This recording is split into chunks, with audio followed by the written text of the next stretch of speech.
Hi. Thank you for your interest in this Unblock Money Session. I'm Nan Ross from nandellross.com. I am Atlanta energy healing practitioner, and I am super excited to offer this promo to a limited amount of people for a limited time.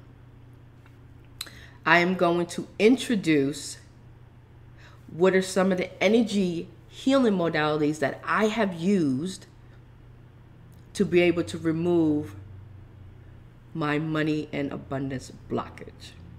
People are asking me, like, Nan, how the hell did you do it? How did you go from a few months, didn't have any job, until almost double your income?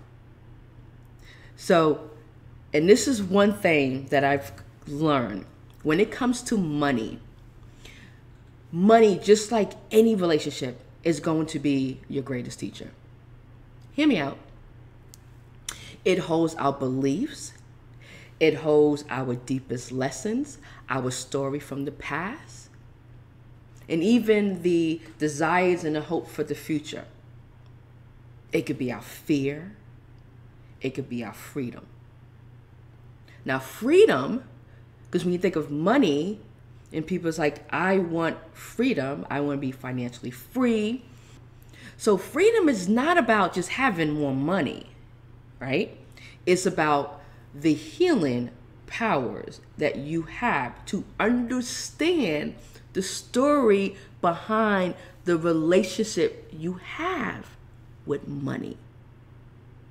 Make sense?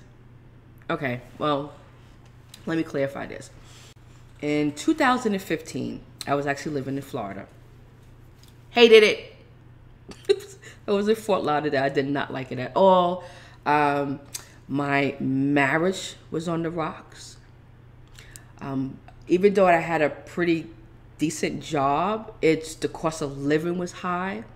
So even though I made more money when I moved to Florida prior to, like, in Atlanta, even though I made more money, the cost of living was so much higher, it made it seem like I was still making $40,000 a year in Atlanta.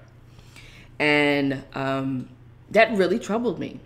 So the company that I was working for at the time, it was a contract work.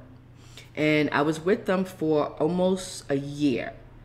But prior to that 1-year anniversary, I had one of the managers approach me and said, well, would you be interested in becoming full-time? And I was like, yes.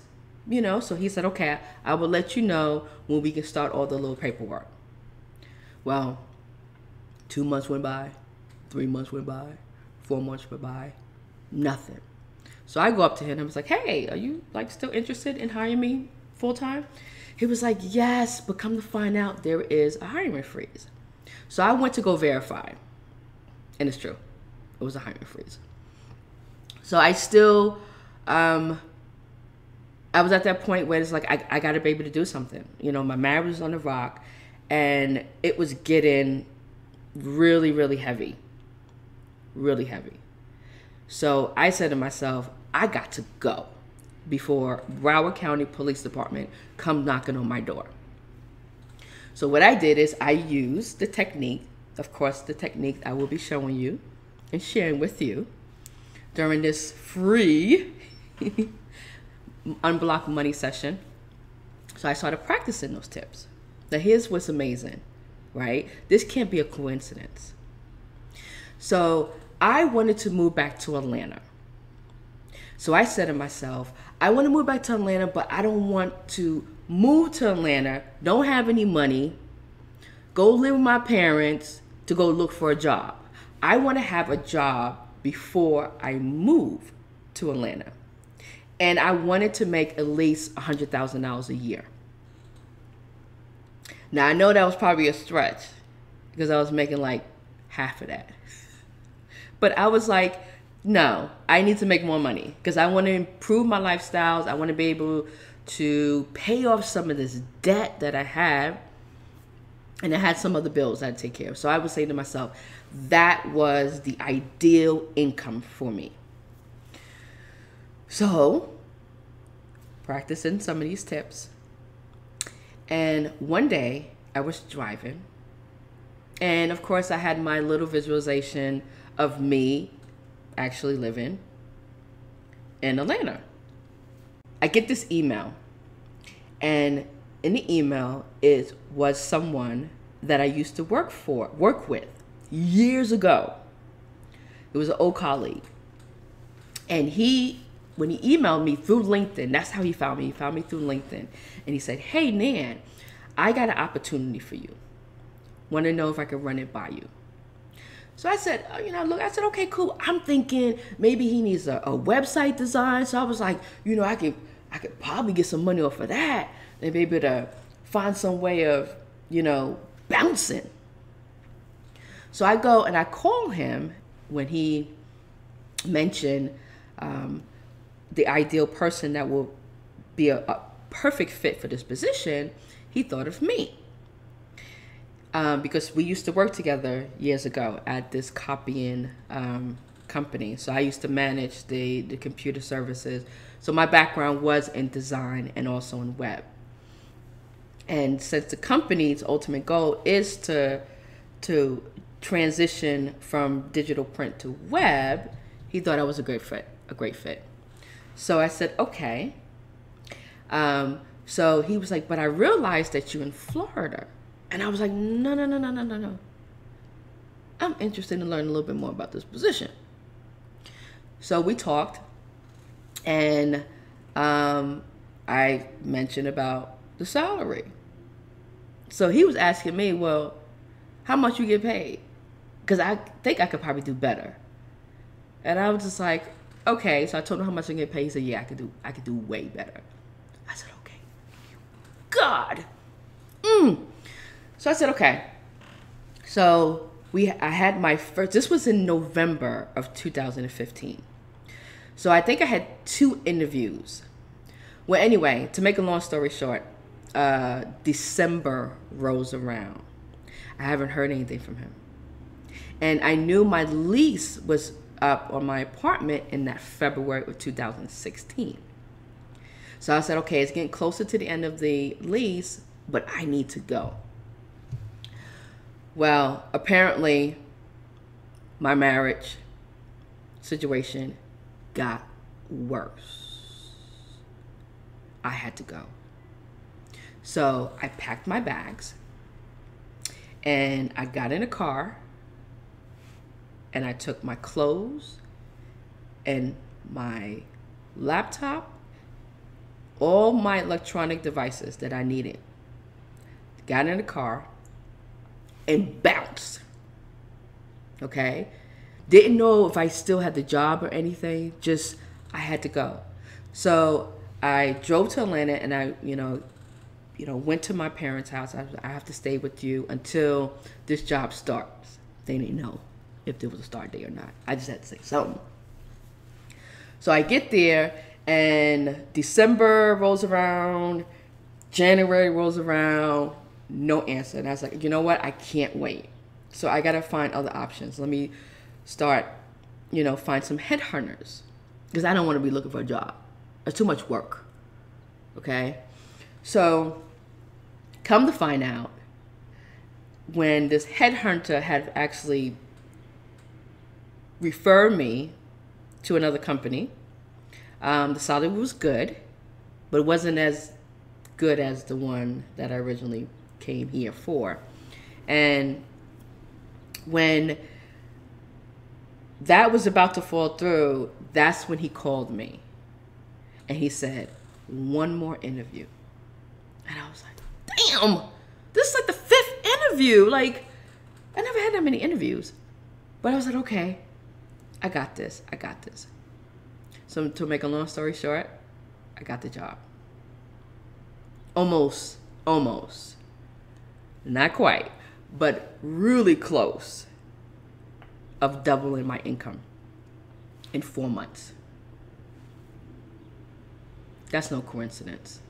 I'm sorry. I never went looking for a job. I never updated, I never posted my resume on LinkedIn or any job site.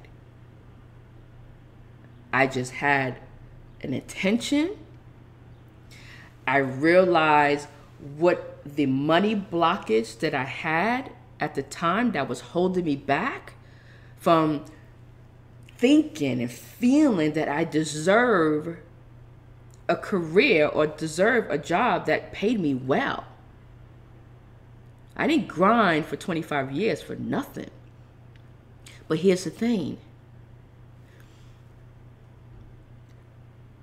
I didn't put any effort in other than doing the energy healing techniques that I would share. See, your thoughts, your beliefs around money lies in your energy field. I got plenty of videos that talk about that.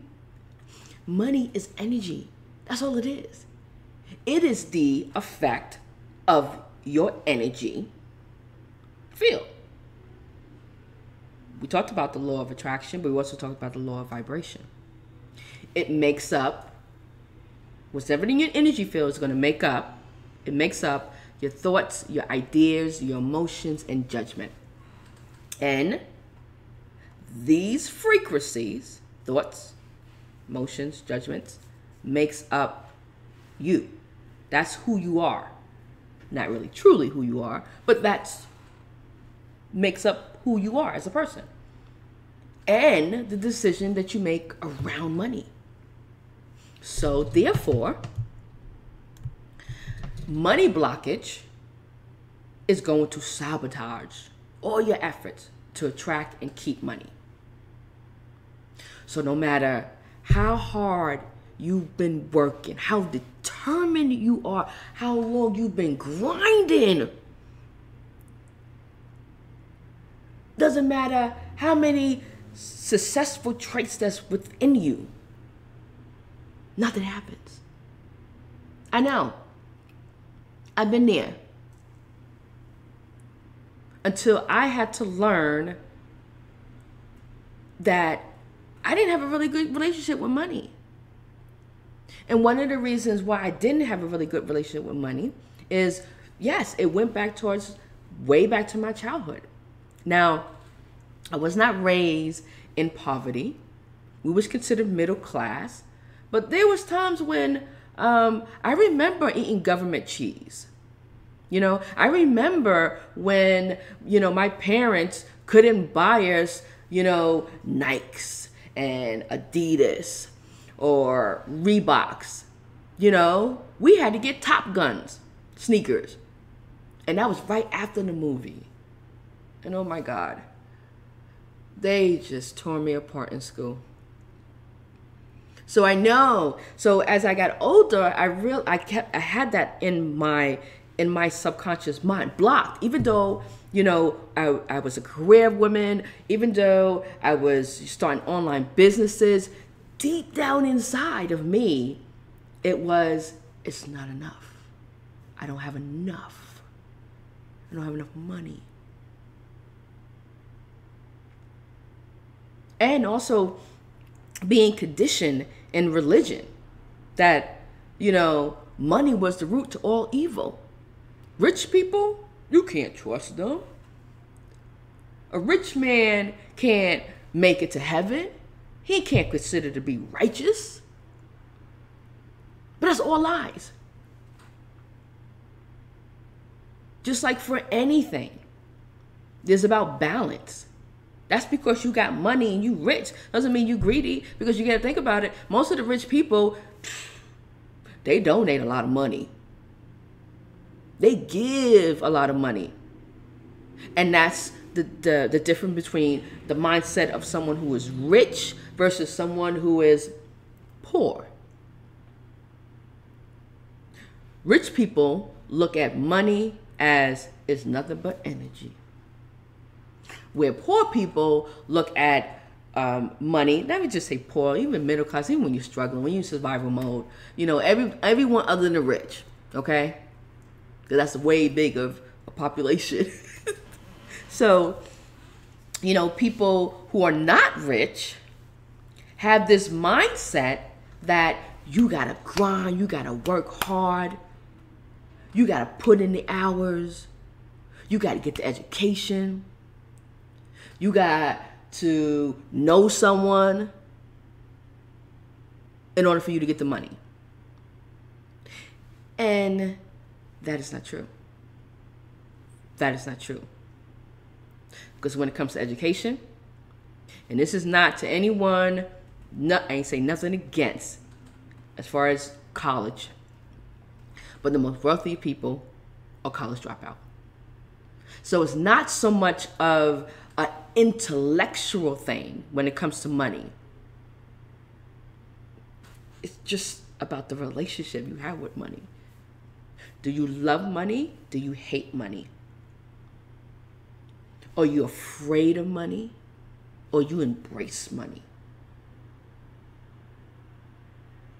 And during this session, you would eventually get to know your money story. Because once you realize your money stories, once you realize of certain money blockage or money block that you have, it's like a self-realization. So anytime there's self-realization or there's a self-discovery, which you releasing that energy, you're releasing a blockage. It may not be a whole lot, but you at least stripping a layer away. So now you own up to it. Now you know what relationship you have. And then once you learn how, well, of course, sometimes it's difficult to do it by yourself. I didn't have anyone to do it. I didn't have, and that's why I wanted to give this away for free for a limited time, because I didn't have anyone that was going to offer something like this. And this is the reason why I wanted to offer this, because I didn't see it anywhere. I didn't see a free energy clearing session one-on-one. They have the free and they have the master class, and that's a group. That's pre-recorded. That's a general. But when a one-on-one and personal, we get down. We get down to the core. And that's what we want. Because most of the stuff that's happening, and most of the stuff that's suppressed emotions is from the core. You know, my dad had told me one day, he was real. And he said, Nanine, you so smart, but why are you always broke? And when he said it the first time, I was like, damn, Daddy, that's kind of harsh. And I got like mad. I got offended. Because I was like, it's not my fault I'm broke. It's the baby daddy's fault. It's my ex. It's my ex-husband's fault. Because he wasn't there to help me. So what was I doing? I was in denial. Just like you're in a relationship and, you know, all you want to do is point the finger at that person for just messing everything up. Same with money. So you may think that the cause of your money problems are due to external forces.